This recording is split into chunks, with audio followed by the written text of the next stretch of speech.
All right, everybody. This will be warning to all politicians. I'm running for president 2024, part 107. So I talked about our labor laws are kind of antiquated, and people all they concern themselves with is raising the minimum wage, which right now is $10 an hour and scheduled to go up each year. Well, yeah. In 2022, it's supposed to reach 15 per hour. So it's going to go up in 2011. It's going to go up another dollar an hour. Not 2011, 2021, and then I guess it's going to make the jump up to 15 in 2022. So basically, you really only have one classification right now. Try not to get. Let me turn this other light on. Maybe that'll be better. It's a 40-hour week, and pretty much employers, they can send you home early one day, then call you in on your day off, this and that and everything. So some of these maybe could be, or maybe even all of them, could be done like a salary thing. So, and the purpose of this is there's a lot of small employers who only need part-time help, etc., and a lot of kids looking for jobs. And along with this, there'll be taxes will be reduced in areas where if that's going to enable the employer to pay the higher wages or whatever. You have to look at all the numbers. But anyway, here's my idea. First off, you'd have something you'd call an apprentice minimum wage and it's a part-time 21-hour week. This would be your kids working at McDonald's and everything. This is all for people under the age of 18. $9 per hour, 7 hours per day, because I talked about cutting the hours. 7 hours per day. Anything over 7 is double time.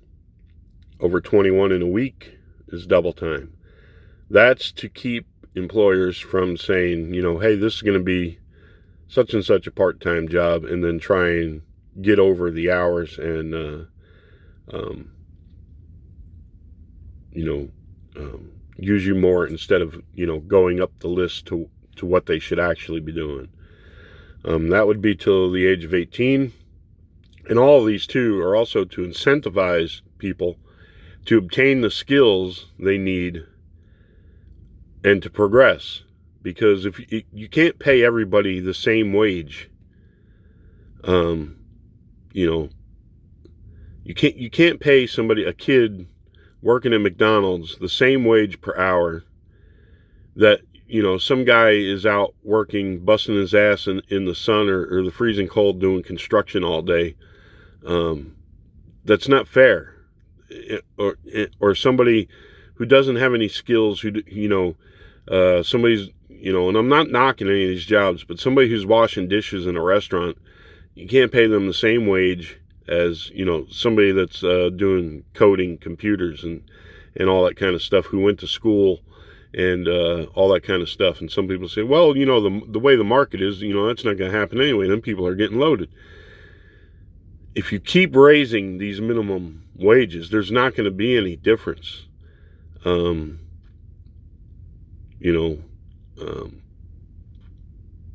the prices of everything are just going to keep going up. So you got to remember, whether it's taxes or wages or whatever, money, it's like a closed system. It doesn't fall off the tree. It's got to circulate. And, people say, pay us more constantly, and don't have any idea how business or the economy or taxes or anything works. Just you need to start educating them in school, because it's just a ludicrous idea that everybody should make the same amount of money no matter what they do. It's ludicrous. So anyway, the next one, 20 hours a week. You can call it casual part-time. And that would be this, after the age of 18. Maybe the kid at McDonald's is still working there after he turns 18. He automatically gets a $1 raise for turning 18. And the same thing, over 7 in a day is double time. Over 21 in a week is double time. So then the next, you would have a 28-hour part-time. That would just be called part-time. You'd have apprentice part-time, casual part-time, part-time. $11 an hour, 7 days. Anything over 7 then is time and a half. Over 28 in a week is time and a half, and that's a 4-day week. Those are 3-day weeks, 4-day weeks. That's so, a lot of employers I've had in my life, might send you home early or something one day, and then they call you in on your day off, your scheduled day off.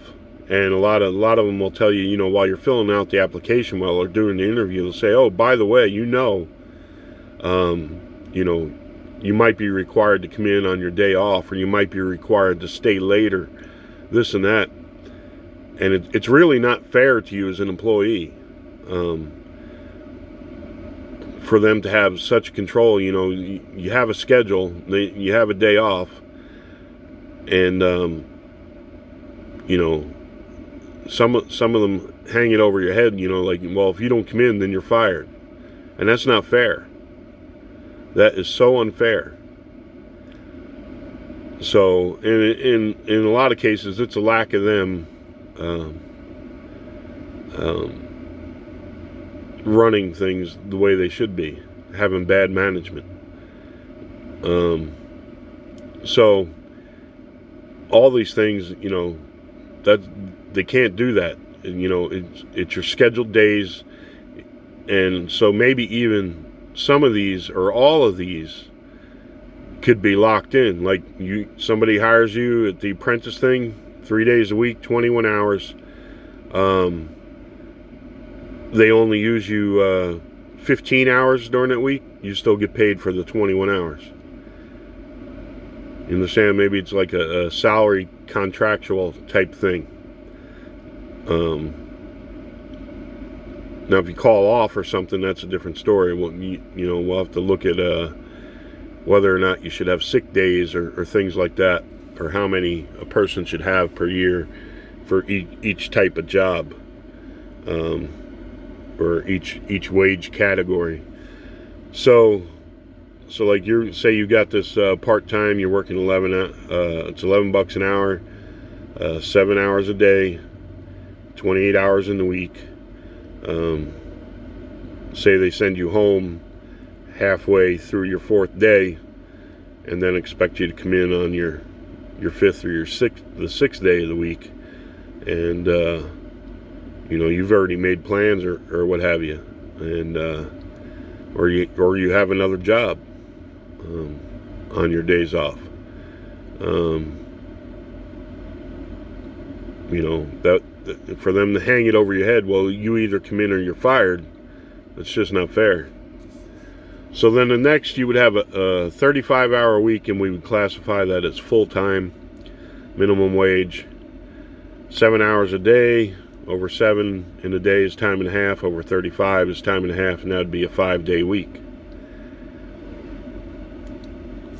Then we would have traditional full-time, 40-hour week, $13 an hour, 4-day, 10-hour days, or the traditional 5 days, 8 hours. And if you go over the 8 or the 10, it's time and a half. And over 40 is time and a half. So, even though it's a 40-hour week, either way you look at it, you couldn't be on like the 5-day, 8-hour deal and have them work you 10 hours one day and not pay you overtime. So it would be, you would be categorized, and the employer couldn't, try and switch it back and forth to, say you're on the 4-day, 10-hour day, and they only worked you like, 5 hours one day, and then expected you to come in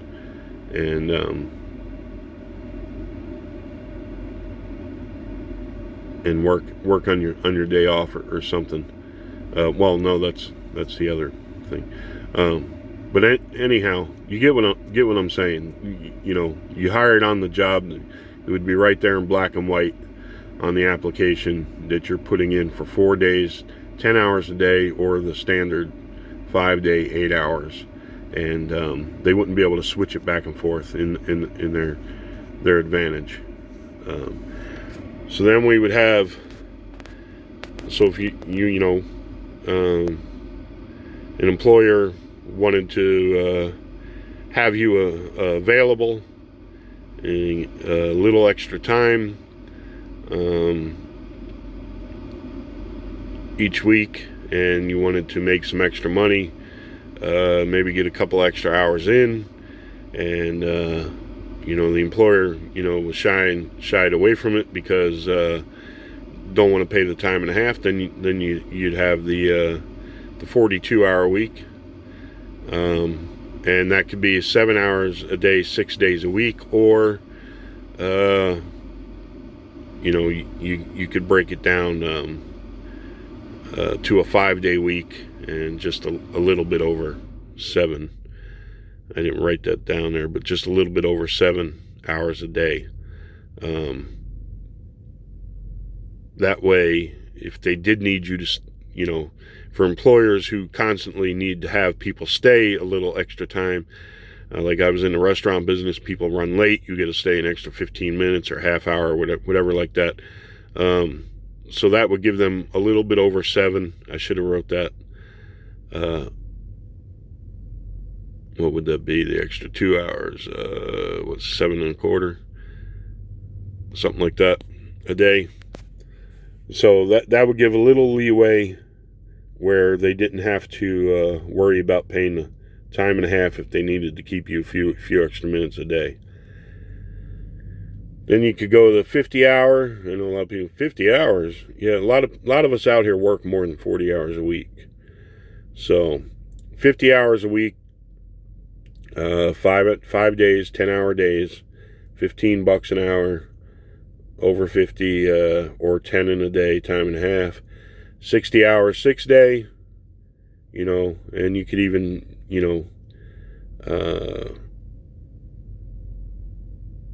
for like drivers, local drivers and stuff, truck drivers were allowed a 14-hour day. So a lot of them go by what's called the 60-hour rule.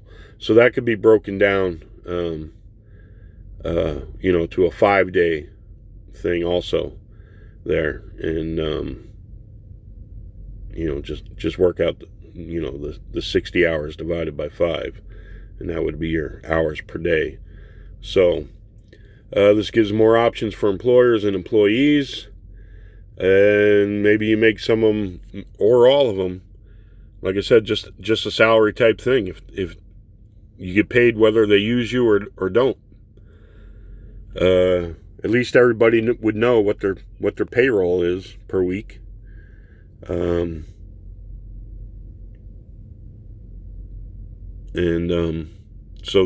that's just my ideas on wages. I'm not saying they have to be exact like this, but I think it's about time we change things up a bit, because a 40-hour week and then expecting the minimum wage for everybody to be the same, for a lot of types of jobs. I mean, if some kids working in McDonald's or some flower shop or whatever, summertime job, $9 an hour, and 21 hours a week, it's just a starting point, until you're 18. Then you go up, unless you find a more skilled job, You know, if you're still working at McDonald's or the flower shop and they keep you after the age of 18, well, then they got to pay you another $1 an hour. Or even if you know, you bump it up, you're out after the age of 18, maybe they bump it up to, well, now they're going to work you 28 hours a week. Well, then you get up to 11.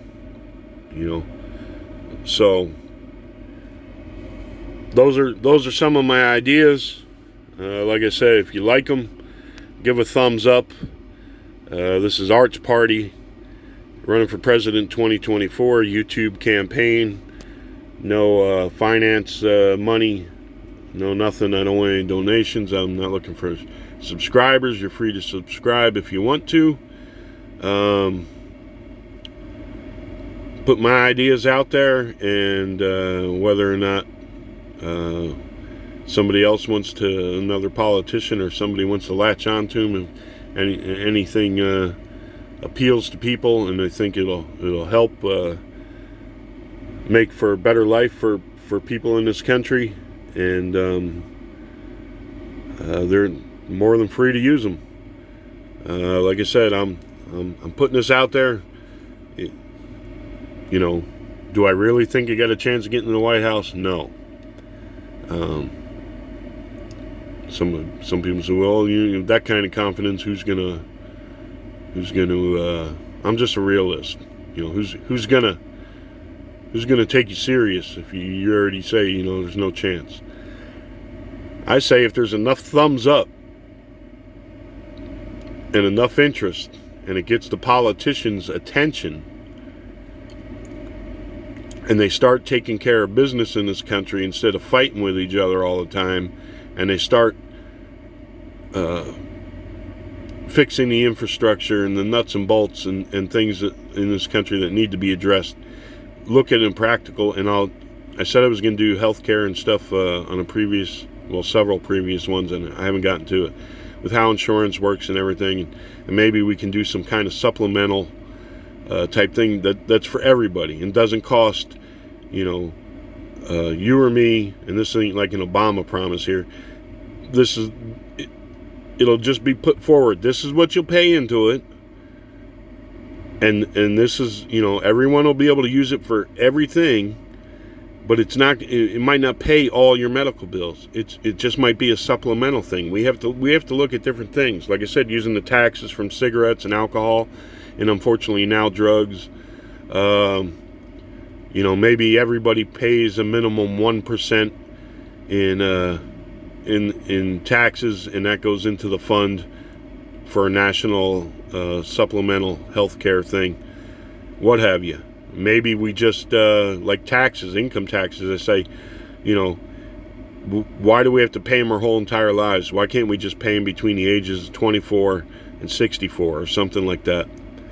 And unless it's, you know, a huge amount of money, that would give young people more chance to get on their feet, go to school, whatever they want to do, and then it would give the retirees, the elderly of this country, a break, especially those who still want to work after, you know, 64, 65 years old. And we'll also look at, you know, why are they penalized by Social Security with their benefits if they still work? You know, just a lot of things that need to be addressed, and I don't think people have really thought about it. How many things there are that are done that are unfair, that the Congress and the past presidents have been robbing us blind and overstepping their bounds of their authority to collect taxes. And we need to forget all the other shit and look at the basics. You know, they throw all this stuff out there. You know, are you for this? Are you for that? Are you for this or that? Hey, how about, you know, we get the basics down. You know, just how everything's going to run and work, and then you let people just do on their own. Instead of all these programs and bureaucracies and agencies and all this stuff and everything, you know, if you just you quit robbing us, and you use the money that you do collect in an ethical, fair way, and we just set up programs that are fair. Yeah, maybe they're not going to give everybody everything they want, but like, you know, you set up, hey, here's what we can do, and here's how we can fund it, and not have these grandiose schemes and stuff to where, you know, you're promising everything under the sun, and there's no way that's going to be possible. But if you just tell people, you know, especially, you know, kids growing up as they're coming up, hey, look, you know, this is what you can expect from a society, from the government, from your tax dollars, and that's it. The rest is up to you. So, you know, don't go waste your money, and then, you know, think about, you know, saving and investing and things like that, and taking care of yourself. Because, you know, it's a long life, and 80 years old or whatever, or 65, you know, 45 and whatever might seem an extremely long way away from you while you're in school. But it's going to come. And you need to be prepared to be able to take care of yourself through your whole life. You can't expect Social Security or whatever, any of these other things, because they've destroyed the family. So families don't even take care of each other. You know, put grandpa in the old folks home and let his Social Security check pay for the mistreatment and abuse he's going to take while he's locked away in there. You know, I don't want to go out like that. I've had in-laws who worked in nursing homes and stuff, and you know, they've told me some of the horror stories, and you know, I know there's some good ones out there, and there's people who really care, but usually, you know, you're paying a lot of money for that. And a lot of these people are just, you know, they're put away in these places where they need care all the time, and it's not the best educated or best character of people who are working there to take care of them. And so, and most of the people, elderly people who have been in my life are like, you know, once you quit working, you know, then it's downhill from there. So I don't plan on, if I should live that long and keep my health and everything, you know, I plan on doing some kind of work until the day I die, or maybe at least till a year before it or something. You know, like I said before, wouldn't it be great if you got to my age in your 50s or maybe even in your 40s or younger, and because death is just passing to the next life. It's passing like being born again. You're just crossing over to the next life. So it's not actual death. That scares me. It's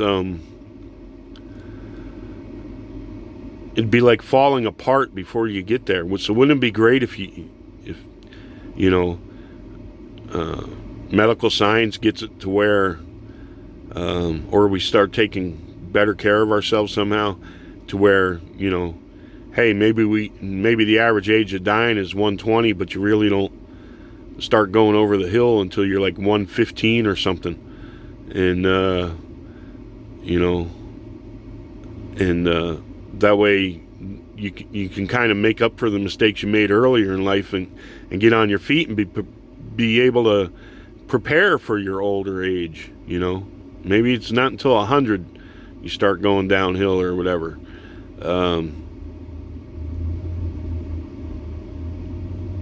So anyhow, I don't know, that's just a thing I thought about. You know, wouldn't it be great right now at my age, because now I look at the things, all the things I want to do, you know, and it's like, shit, I'm running out of time. Like I talked a little bit, you know, I want to get some guitars and stuff, and I'm looking at portable studios and things like that, and I wouldn't mind having I'd still work, but I wouldn't mind having a place somewhere, you know, and like I've said, you know, like a little bit out of the way. I'm not talking about going and being a hermit somewhere, but on a beach, whether it's on a bay or a lake or something, just where the temperature's kind of steady and mild. Not too fond of the extreme cold, which is why I've stayed out in the desert for as long as I have, but I'm really tired of the heat now too. So a little bit cooler than the desert, and but not snow and ice and stuff. I mean, San Diego would be great, and up by the bay would be great up there if it wasn't California. You know, nice year-round climate. Thinking maybe Tampa area, the Carolinas on the coast aren't too bad, extreme either way, but you know, the humidity, that's a factor too. You know, so I wouldn't mind finding a place somewhere. Like I said, I might give up my apartment and live in a truck for a while. That'll save me, you know, $12,000 a year at least, more if they're gonna raise the rent again this year like they have every year. Just have the money to when I do get out of trucking, either, you know, start another little business or at least be set up to where I can have a normal life for a while and do the things I want to do, and you know, be set up to where I've got enough money in the bank. I don't have to worry about it. Work part-time and then you know, do the things I want to do musically. You know, nothing fancy. Maybe not like gigging and going to clubs and having a band that way, but just, you know, where you can have a group of people get together and jam when you want to, having the time to do that. And, you know, that's my idea of retirement. Just, you know, a decent vehicle to get around, nice little place to live where the temperature's not all that extreme either way, and be able to work doing something. And you know, I might get one of those trucks after this truck, which I'll be done with in 3 years, and then probably run it a year to make more money, God willing, if things go right and it don't fall apart, and then, you know, make up my mind if I'm going to do another truck. If I do, maybe it'll be one of the custom sleeper jobs. If you want to look at those, one of the companies that makes them is called ARI. Just put in ARI custom sleepers and you'll see what I mean. And just live on the road, you know, for like another 6 years with that truck, and then see what happens after that. You know, I'd be retirement age by then, and you know, take it from there. So with me, the future's kind of up in the air. You know, what direction I'm going to take, finding a place or living on the road for a while, or what I'm going to do. But with this job, if you get into it, you can make a good living and a good career. But you better sock the money away, because you're going to want to get out of it because you have no normal life. If you're an over-the-road truck driver, you have no normal life. You are constantly away from home. You miss out on everything. The only thing I could compare it to would be somebody who's in the military, being away from home all the time.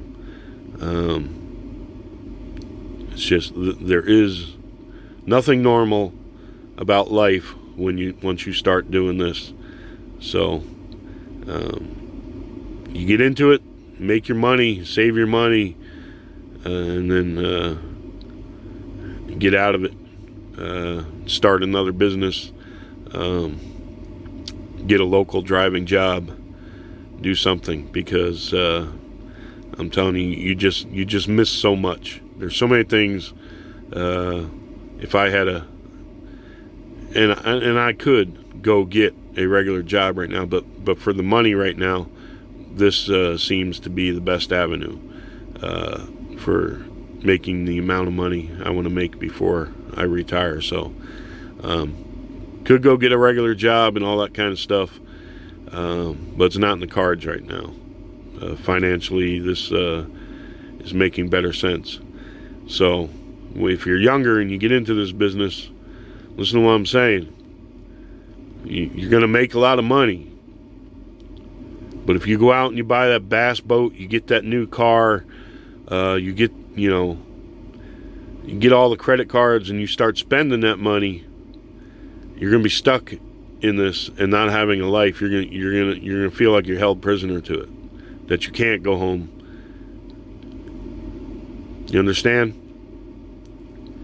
So have a plan when you get into this. I tell lots of young guys and women when they get into this, if they don't have a family at home, this and that, and they can use their parents or somebody as an address, as a home address, live in the truck and bank every dollar you make till you figure out what you want to do, as much as you can.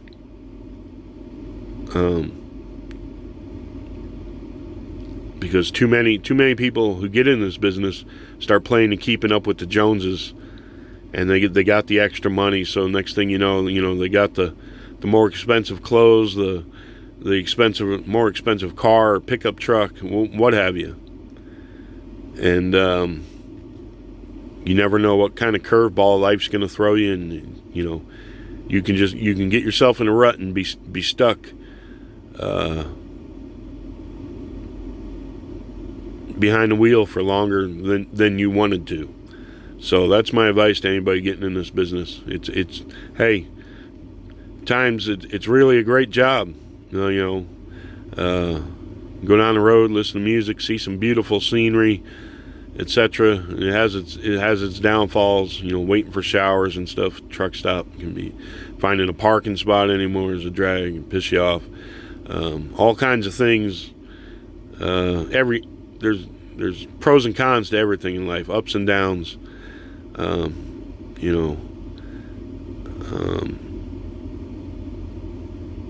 But it can be a good experience if you do it the right way, and you got your head on your shoulders, and